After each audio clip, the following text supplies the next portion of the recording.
Hello guys, आजच SBIचा बऱ्याच लोकांचा पेपर होता आणि बरेच जण तिकडे भेटले सुद्धा, सेंटरवरती भेटले. सो आजची जी शिफ्ट होती SBI क्लरिकल, माझा सुद्धा सकाळी 8 वाजता पेपर होता आणि तो पेपर नेमका काय काय होता, त्यातला इंग्लिशचा पार्ट जो होता तो नेमका कसा होता काय, त्याबद्दल थोडंसं डिस्कस करूया. इंग्लिशच्या बाबतीत जर बोलायचं झालं तर नेमकं सेल्फ गिव्हन ॲनालिसिस, मला ज्या ज्या गोष्टी वाटल्या, ज्या ज्या लक्षात राहिल्या, त्याच्यावरती बेस काही गोष्टी आपण आज डिस्कस करणार आहोत. सगळ्यात पहिल्यांदा काय काय होतं, रीडिंग कॉम्प्रिहेन्शन. मला जे आलेलं होतं सगळ्यात पहिलं सेक्शनच इंग्लिश होतं, त्यानंतर क्वांट रिझनिंग अशा पद्धतीने होतं. पहिला जो होता इंग्लिशवाला जो पार्ट होता, त्या इंग्लिशवाल्या पार्टमध्ये काय काय होतं, मला सगळ्यात पहिल्यांदा सिक्वेन्सनुसार म्हटलं तर सगळ्यात पहिल्यांदा आले होते वर्ड युसेजचे क्वेश्चन. वर्ड युसेजमध्ये पहिला क्वेश्चन होता अलाइट नावाचा वर्ड युसेज. हा क्वेश्चन मित्रांनो, जर तुम्ही द हिंदू एडिटोरियल आपली जर PDF बघत असाल, सध्या रोज एक येतो बघा, वन वर्ड सबस्टिट्यूशन किंवा त्यानंतर पहिले आपण फ्रेजल वर्ड्स बघितले, सध्या रूट वर्ड्स चालू आहे त्याच्यामध्ये बघा. तर त्याच्यावरती बेस आपण काय करतो, एक वर्ड दिलेला असतो आणि वेगवेगळे सेंटेन्स दिलेले असतात. 3 सेंटेन्स होते, सेम पॅटर्न जशाच तसा, लाईक एक वाक्य एक शब्द आहे, त्याच्यावर बेस 3 वाक्य दिलेले आहे आणि त्याच्या खाली only A, only B, only C, both A and B, ह्याच काइंडमध्ये सगळे क्वेश्चन्स होते. तुम्ही जर बघितले असतील तर हे 2 वाले क्वेश्चन, ज्यांची सकाळची शिफ्ट असेल त्यांना लक्षात येईल. आन्सर पहिल्याचं अलाइटवाला एक वर्ड होता, त्याच्यामध्ये आन्सर जे होतं that was only A is correct. बाकी 2 ठिकाणी अलाइट याचा अर्थ ॲक्च्युअल होतं एक सिक्वेन्शियली अरेंज करत करत जे आहे तर स्टेप डाऊन करणं, त्याच्याशी रिलेटेड पॅसेज, त्या वर्ड सेंटेन्समधल्या 3 सेंटेन्समधला फक्त पहिलं सेंटेन्स होतं की जे अलाइट रिलेटेड होतं. रेल्वेतून उतरणे वगैरे या टाईपमध्ये ते अलाइट होतं. होर्डिंग नावाचा एक क्वेश्चन होता, एक वर्ड दिलेला होता होर्डिंग नावाचा आणि तो होर्डिंग वापरलेला होता. त्यातला पहिल्या वाक्यामध्ये होर्ड नावाचा शब्द दिलेला होता, तो चुकीचा होता. सेकंड बी आणि सी मध्ये प्रॉपरली होर्डिंग जो आहे तो त्या अर्थाने वापरला होता. एका ठिकाणी होर्डिंग म्हणजे जी होर्डिंग असते त्या पद्धतीने नाउन फॉर्म वापरलेलं होतं. आणि होर्ड करणं सेकंडवाल्या याच्यामध्ये, जे होर्ड करणं लाईक आपण जसं म्हणतो एखाद्या गोष्टीला ॲक्वायर करणं, त्याच्याशी रिलेटेड एक शब्द होता. आणि तिसरा एक होता त्याच्यामध्ये होल्ड शब्द पाहिजे होता, पण रादर दॅन तिथे होर्ड दिलेला होता, तो करेक्ट नव्हता. सो या पद्धतीने मी म्हटलं बी आणि सी इज करेक्ट, अशा पद्धतीने आन्सर असायला पाहिजे होतं. हे 2 क्वेश्चन झाल्यानंतर मी पुढे गेलो. पुढे गेल्यानंतर मला सापडलं 3 क्वेश्चनवालं, दॅट वॉज कुठे गेला तो वर्ड अरेंजमेंटवाला पार्ट गेला. एकदम बेसिक लेवलचे 4 क्वेश्चन होते, 3-4 क्वेश्चन होते, जवळपास 4 क्वेश्चन CAB CBA या टाईपमध्ये ते वर्ड अरेंज करायचे होते. त्यातला पहिलाच क्वेश्चन मला तो थोडासा लक्षात राहिला, हँड्स, पाम आणि या टाईपमध्ये अजून एक शब्द होता, 3 शब्द होते. तर त्यामध्ये हँड्स दिलेलं होतं आणि तिथं पुढे वॉज दिलेलं होतं. मग साधं लॉजिक होतं, हँड्स आलेले तर वॉज येणार नाही, मग तिथं पाम हा शब्द पाहिजे होता, पाम वॉज या टाईपमध्ये. आणि मग अशा पद्धतीने पहिला C, नंतर B आणि नंतर A अशा टाईपमधली सिक्वेन्स बनत होती. सो असे 3-4 क्वेश्चन जवळपास होते, 4 क्वेश्चन आय थिंक. आणि ते 4 क्वेश्चन जे आहेत ते याच्यामध्ये बऱ्यापैकी होते. मग हे बघून झाल्यानंतर मी पुढे गेलो. पुढे गेल्यानंतर मला क्लोजर टेस्टवाला क्वेश्चन सापडला. 6 क्वेश्चन्स जे ते क्लोज टेस्टवरती बेस होते. क्लोज टेस्ट मला पूर्णतः आठवत नाही आहे, कारण थोडंसं स्पीडमध्ये गेलो होतो. क्लोज टेस्ट मी लगेच सॉल्व नव्हती केली. मग मी पुढे निघून गेलो. पुढे निघून गेल्यानंतर पॅसेज आला 18, 16, 17 या नंबरला समथिंग पॅसेज आला.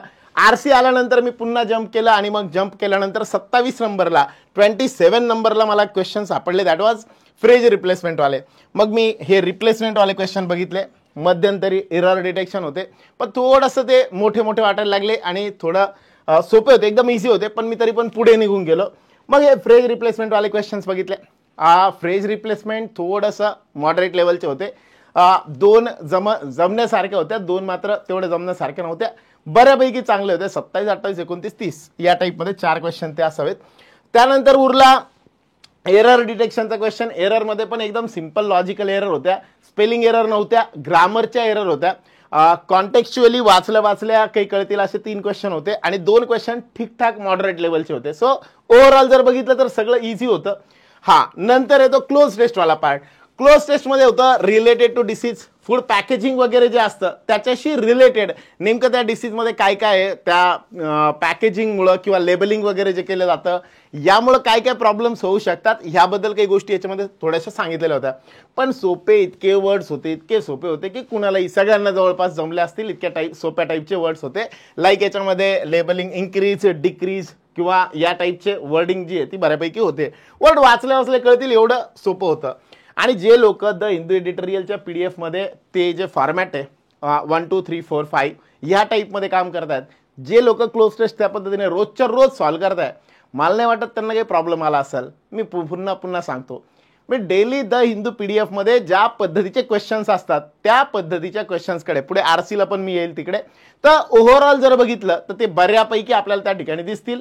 हे शब्द जे होते किंवा ह्या पद्धतीचे क्वेश्चन्स जे होते ते बऱ्यापैकी सेम त्या टाईपमध्ये होते. जेव्हा 1 2 3 4 only 1 is correct, 2 is correct, both A and B is correct, अशा टाईपचे क्वेश्चन आले की तिथं जंबल होतं. म्हणून मित्रांनो, प्रॅक्टिस करतानाच जरा चांगल्या लेवलची आपण केली पाहिजे. म्हणून द हिंदूमध्ये थोडीशी लेवल ती सॉल्व्ह करताना तुम्हाला भलेही जड वाटेल, पण ऍक्च्युअल एक्झाममध्ये तसं येतंय म्हणून आपण त्या पद्धतीने चाललोय. पण सोपे वर्डिंग वगैरे खूप सोपी होती, पॅटर्न मात्र त्या पद्धतीचे होते. आता येतो शेवटचा म्हणजे RC एकदम थोडासा लेंदीवाला होता. सायमन नावाचा एक पर्सन होता, मी त्याच्यावरती बेस पूर्ण RC तयार केलेला आहे, जेवढं आठवलं त्याच्यावरती बेस, आणि तो RC मी रीड करून दाखवतो. पण तत्पूर्वी त्यात काय काय होतं ते सांगतो. सायमन नावाचा पर्सन होता, 8 ते 9 क्वेश्चन त्याच्यामध्ये असतील. हे 8 ते 9 असे झाले, याचं कारण आहे 1-2 क्वेश्चन माझे पण राहिलेत, हे खूपच लेंदी होतं आणि मी पूर्ण रीड केलं, त्यामुळे थोडासा वेळ जास्त लागला. व्होकॅबमध्ये इम्पल्स नावाचा एक वर्ड होता, एक की नावाचा एक वर्ड होता, आणि सोबत फिलर्सवाला एक क्वेश्चन होता. फिलर्समध्ये पण आय थिंक याच टाईपचं काहीतरी, कीचा अर्थ इम्पॉर्टंटशी रिलेटेड सिग्निफिकंट अशा टाईपमध्ये इकडे काहीतरी होता. इम्पल्सचा अर्थ अर्ज नावाचा एक शब्द होता, URGE, तो वाला शब्द आय थिंक ABCDE वाला ऑप्शन असेल, तो D वाला ऑप्शन आपण टिक करायला पाहिजे होता. तो इम्पल्स म्हणजे खूप तीव्रतेने एखाद्या गोष्टीबद्दल अर्ज करणं, ठीक आहे. सो या पद्धतीने सगळं होतं. हे होतं सगळं पेपरच्या बाबतीबद्दल. त्यानंतर पुढचा होता सायमन, तो पॅसेज जो होता हा पूर्णच्या पूर्ण पॅसेज, यात असे 2 शब्द दिलेले आहेत, की आणि इम्पल्स हे वाले शब्द होते बोल्डवाले, आणि पुढे अजून एक ब्लँक होती, ती ब्लँक मला काही एक्झॅक्ट लक्षात राहिली नाही म्हणून ते काही मला करता आलं नाही. पण हा पूर्ण पॅसेज मी जशाच तसा आता शेअर करून देईल तुम्हाला PDFच्या फॉर्ममध्ये, एकदा जस्ट रीड करून घ्या. यावेळेस मला अजून एक गोष्ट जाणवली की बऱ्याचशा शिफ्टमध्ये वर्क लाईफ बॅलन्स, त्यानंतर वर्क कल्चर नेमकं काय आहे, त्याच्यानंतर वुमेन एम्पॉवरमेंटशी रिलेटेड काही प्रॉब्लेम्स काय काय येतात. सो अशा काइंडमधले पॅसेजेस बऱ्यापैकी बघायला भेटले. जर तुम्ही रोजच्या रोज एडिटोरियल बघितलं असेल तर त्यामध्ये या टाईपचे क्वेश्चन्स जे आहेत किंवा पॅसेजेस जे आहेत ते बऱ्यापैकी होते. अजून एक गोष्ट पॅसेजच्या बाबतीत, पॅसेजमध्ये जर आपण बघितलं असेल 4 क्वेश्चन सोडता बाकी 4-5 क्वेश्चनच्या फॉर्मॅटमध्ये जे विचारले होते ते सगळेच्या सगळे इन्फरन्स बेस्ड क्वेश्चन होते, ओपिनियन बेस्ड क्वेश्चन होते, आणि बऱ्यापैकी ओनली A ओनली B या फॉर्मॅटमध्ये क्वेश्चन विचारले गेलेले होते. मला याच्यामध्ये हेच सांगायचं आहे की रोज आपण जी प्रॅक्टिस करतो त्या रोजच्या प्रॅक्टिसमध्ये सगळीकडे मी आवर्जून सांगतो की ओनली A इज करेक्ट या फॉर्मॅटची प्रॅक्टिस करा. कारण असं पण ABCDE ते तर आपल्याला जमणारच. मग प्रॅक्टिस करताना भलेही इझी लेवल असो हार्ड लेवल असो, प्रॅक्टिस करताना त्या टाईपची प्रॅक्टिस करा जी ऍक्च्युअल एक्झामला येते, ठीक आहे. म्हणून या पद्धतीने आपण गेलं पाहिजे. पुढे आणखी एक, आता हे झालं आजच्या पेपरबद्दल, SBI बद्दल. मग आता काही लोकांचं म्हणणं असेल की SBI मध्ये खूपच अवघड गेला, काही लोकांचे एकदम बिगिनर वाले जे लोक असतील अशा लोकांनी आता काय काय केलं पाहिजे. आताच एक एक्झाम दिली होती आणि SBI दिल्यानंतर असं वाटलं की अरे आपलं काही शक्य नाहीये, काही खरं नाहीये, आपलं काही सिलेक्शन होऊ शकत नाही.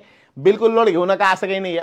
इंग्लिशचा प्रॉपरली सिस्टमॅटिक अभ्यास कसा करायचा, एकदम बेसिक लेवलपासून काय करायचं आहे याच्याशी रिलेटेड एक PDF कोर्स घेऊन आलेलो आहे. ज्या PDF कोर्समध्ये कन्सेप्ट बिल्डर असं कंटेंट असणार आहे की जे एकदम कॅची असेल, तुम्ही वाचल्या त्या कंटेंटच्या प्रेमात पडाल.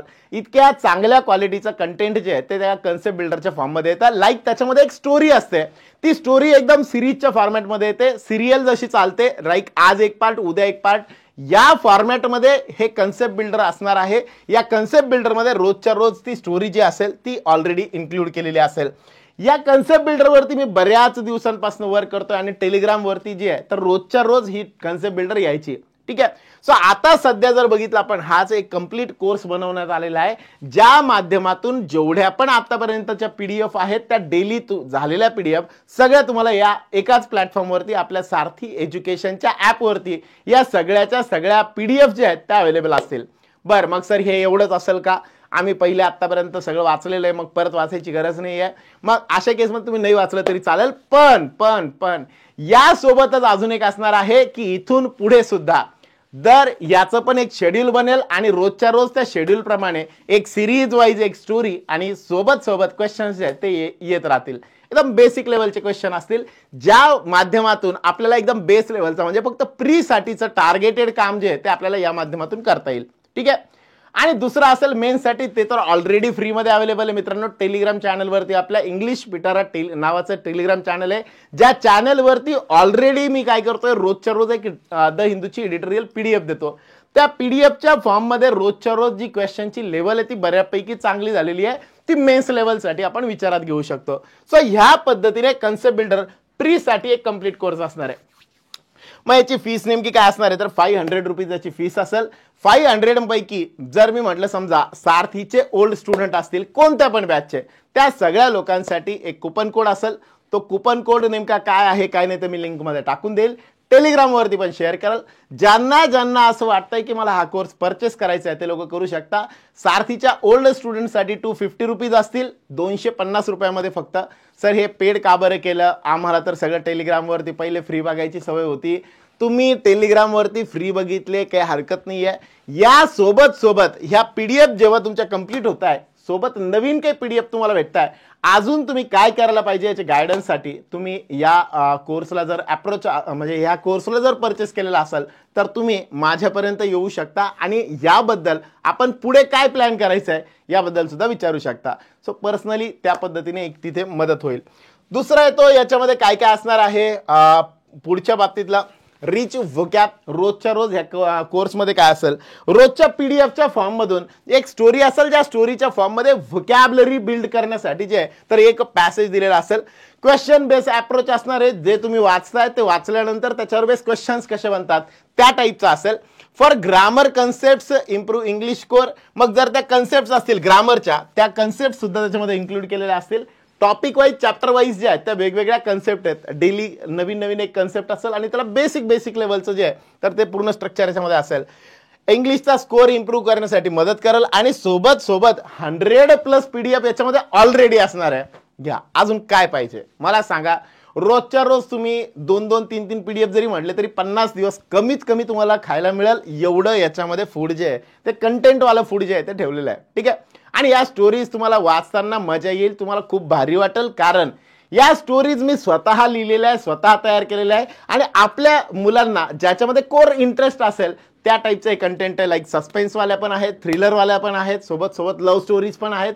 अशा टाईपचं कंटेंट आहे मित्रांनो की जे तुम्हाला एंगेजिंग असणार आहे, वाचायला तुम्हाला भरपूर मजा येईल. चलो ओके, सो मिलते वहां पे.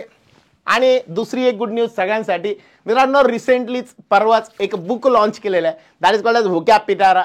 या व्होकॅब पिटारामध्ये नेमकं काय आहे तर पूर्ण वर्षभरातली जेवढी ग्लॉसरी आहे ती सगळीच्या सगळी ग्लॉसरी म्हणजे सगळेच्या सगळी व्होकॅब जी आहे ती याच्यामध्ये कंपाईल करण्यात आलेली आहे. बघा मित्रांनो, आता जर मी म्हटलं समजा विशेष करून आजच्या यातले जर वर्ड आपण बघितले, पहिला शब्द आहे लाईक इम्पल्स. आता मी काय करतो, मी ती पीडीएफ जी आहे ती डाउनलोड करतो आणि त्या पीडीएफ मध्ये आपण चेक करूया नेमकं काय काय आहे. या पीडीएफ मध्ये तो वर्ड जो आहे तो मी सर्च करतो.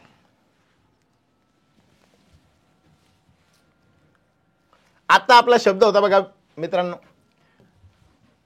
शब्द होता आपला कोणता,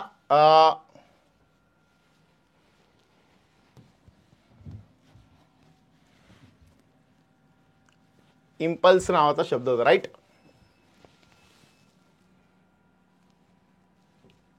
सर्च कुठे गेलं, सर्च.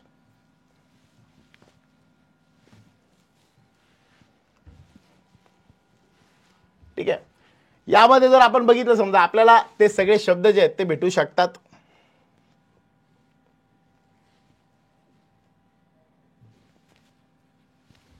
इकडे कुठे, इथे सर्च करणं म्हणा भाऊ.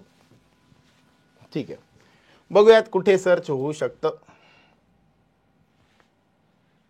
याच्यामध्ये जर आपण बघितलं समजा एक शब्द घेतला आणि तो सर्च केला तर तुम्हाला बऱ्यापैकी हे शब्द जे असतील बघा मित्रांनो, या टाईपमध्ये सगळे शब्द बघायला भेटतील. ते सर्च नाही होते. ठीक आहे. पेसिमिस्टिक हा एक शब्द आहे, याच्यामध्ये ह्या शब्द सोबत अजून काय काय ते सगळं. ओव्हरऑल तुम्ही कोणता पण वर्ड घ्या, आजचे काही वर्ड्स असतील त्या वर्ड्स मधले जर तुम्ही विचार केला तर त्या वर्ड्स मधले पण शब्द तुम्हाला या ठिकाणी कंपल्सरी भेटतील. ठीक आहे. सो कोणता पण एक वर्ड घ्यायचा आणि तो वर्ड इथं सर्च करा, तुम्हाला 100% तो वर्ड या ठिकाणी सापडल्याशिवाय राहणार नाही. सगळ्यांना कंपल्सरी याच्यामध्ये ते वर्ड्स आपल्याला बघायला भेटतील. सो या पद्धतीने एक बुक आहे ज्याच्यामध्ये मोर दॅन, ठीक आहे, याच्यासाठी मी ऑलरेडी एक लिंक असेल ती लिंक मी तुमच्यासोबत शेअर करेल. ठीक आहे, ते ओपन नाही होते सध्या, हरकत नाही, सर्चवाला ऑप्शन नाही येते. मी काही वेळानंतर याची एक लिंक टाकतो आणि कशा पद्धतीने हे वर्ड्स आपल्याला म्हणजे सर्च करायचे असतात. बघा, व्होकॅब्लरी आता सध्या जर बघितलं असेल तर सगळ्यात अवघड वाटणारा किंवा प्रॉब्लेम वाटणारा म्हणजे एकच आहे की लाईक इंग्लिशमध्ये सर सगळं समजतं, पण ऑप्शनमध्ये जे दिलेले शब्द असतात ते शब्दच बऱ्याचदा समजत नाही आणि मग ते शब्द न समजल्यामुळे क्वेश्चन कळला नाही. अर्ध्यापेक्षा जास्त लोकांचा प्रॉब्लेम हा आहे की त्यांना आन्सर येत नाही. असं नाही, त्याला आन्सर येतं पण त्यांना क्वेश्चनच कळला नाही आणि मग जर क्वेश्चन कळला नाही तर मग अशा केसमध्ये प्रॉब्लेम होतात. आणि म्हणून हे होऊ नये ह्यासाठी मित्रांनो आपल्याला काय करायचं आहे तर व्होकॅब्लरीवालं हे जे बुक असणार आहे हे ई बुक आहे, फ्री ऑफ कॉस्ट तुम्हाला भेटणार आहे. टेलिग्रामवरती आपलं इंग्लिश पिटारा चॅनल आहे किंवा सारथी एज्युकेशन याच्यावरती तुम्ही सर्च करा, भेटून जाईल. सोबत सारथी एज्युकेशनच्या ॲपवरती सुद्धा हे बुक अवेलेबल आहे, फ्री ऑफ कॉस्ट आहे. डाउनलोड करा. पूर्ण वर्षभराची द हिंदूची व्होकॅब्लरी त्याच्यामध्ये आहे. 5,500 वर्ड्स पेक्षा जास्त वर्ड्स आहेत. या वर्ड्सचे सिनोनिम, अँटोनिम, त्यानंतर त्यांचे मीनिंग, एक्झाम्पल आणि क्रिएटिव्ह ट्रिक्स सहित कसं लक्षात ठेवता येईल या पद्धतीने सगळी व्यवस्था याच्यात आहे. मी असं म्हणतो की आजचं ही PDF डाउनलोड करा आणि जेवढे मी स्लाइडमध्ये आता शब्द सांगितले ते सर्च करा, तुम्हाला 100% सगळे शब्द त्याच्यामध्ये सापडून जातील. ओके का? सो एवढं जर तुम्हाला भेटतंय तर अजून काय पाहिजे, आणि हे सगळं फ्री ऑफ कॉस्ट आहे. ओके, चलो मिलते हैं बाद में. पुढच्या व्हिडिओमध्ये भेटूया, ज्या वेळेस आपण चर्चा करूया अजून काहीतरी नवीन. चलो ओके. आणि ज्यांचा पेपर झाला असेल, आणखी एक NICL असिस्टंटमध्ये सुद्धा ज्यांचे चांगले स्कोर आले असतील, इंग्लिशचा तुम्हाला असं वाटतंय की फायदा झालाय, डेली एडिटोरियल करत होतो त्यामुळे मार्क्स चांगले आले, तुम्हाला जर वाटत असेल तर अशा केसमध्ये तुम्ही शेअर करू शकता. ठीक आहे, चलो थँक्यू व्हेरी मच.